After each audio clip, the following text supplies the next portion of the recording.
आप मुझे कांग्रेस से टिकट दिलवाएं, मैं चुनाव लड़ूंगा। समाजवादी पार्टी के वरिष्ठ नेता पूर्व मंत्री आजम खान को अदालत से 3 साल की सजा होने के बाद उनकी विधायकी रद्द होने से खाली रामपुर शहर विधानसभा सीट पर उपचुनाव की घोषणा के बाद रामपुर में सियासी सरगर्मियां तेज हो चुकी हैं। नेता अपनी पार्टियों से टिकट मांग रहे हैं। इसी सिलसिले में उत्तर प्रदेश कांग्रेस कमेटी के सदस्य शारिब अली खान ने भी पूर्व सांसद बेगम नूर बानो से मुलाकात कर कांग्रेस के टिकट पर अपनी दावेदारी पेश करते हुए कहा है कि आप मुझे कांग्रेस से टिकट दिलवाएं, मैं चुनाव लड़ूंगा। कांग्रेसी नेता शारिब अली खान ने कहा कि विधानसभा उपचुनाव की तारीखों का अचानक ऐलान हो गया, लेकिन हमारी तैयारी पूरी है। रामपुर से रेड हैंडेड हिंदी समाचार पत्र के लिए जीशान खान ZMK के साथ इकबाल खान की रिपोर्ट। रामपुर विधानसभा उपचुनाव में आपने कांग्रेस के टिकट के लिए दावेदारी की है, क्या समझते हैं, क्या आपका दावा जो है वो मंजूर कर लिया जाएगा या दलील दे के टाल दिया जाएगा? नहीं, मुझे वो पूरी उम्मीद है कि इंशाअल्लाह मेरा दावा जो है वो ज़बरदस्त तरीके से पेश हुआ है और इंशाअल्लाह मुझे उम्मीद है कि कांग्रेस पार्टी मुझे टिकट देगी। क्या तैयारी है चुनाव को लेकर?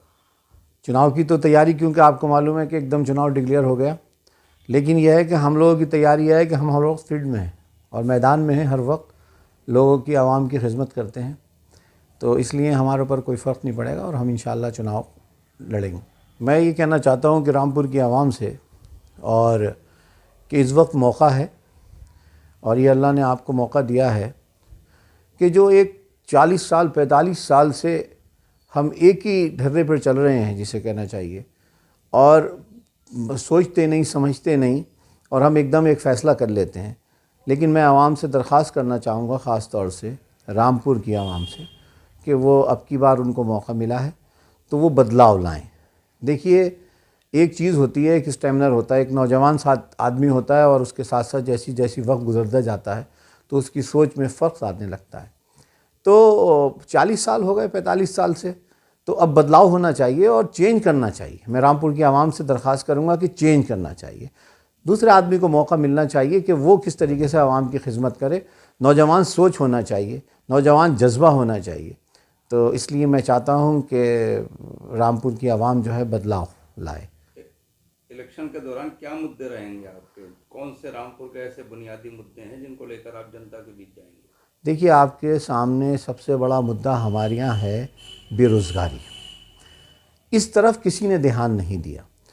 रामपुर में जो बेरोज़गारी है, मैं कई बार कह चुका हूँ इस बात को कि वो बेरोज़गारी सबके सामने है। जब हमारे पास रोज़गार होगा तो हमारी खुशहाली होगी, हम अपनी ज़िंदगी के ज़रूरत के सारे काम कर सकते हैं।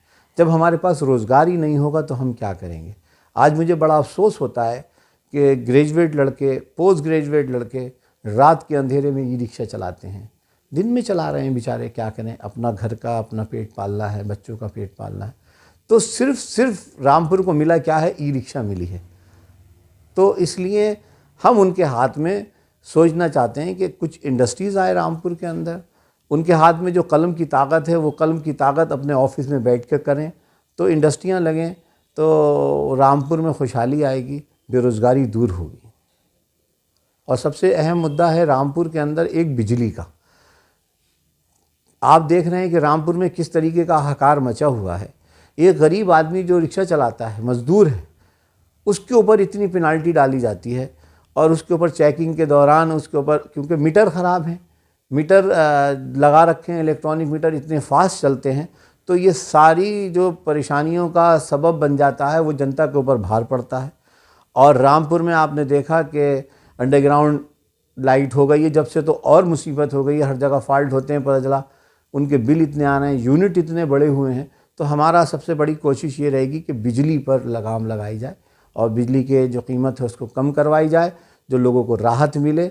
और जो ये घरों में घुसकर सीढ़ी लगाकर घुस जाते हैं चेकिंग के दौरान और उन पे मोटा मोटा जुर्माना डाल देते हैं, बेचारे अपना घर बेच रहे हैं, कोई दुकान बेच रहा है और उस जुर्माने को पूरा कर रहा है, उनके खिलाफ़ FIR कराते हैं, तो इन चीज़ों पर भी हमारी कोशिश रहेगी लगाम कसके से लगाम लगाई जाए।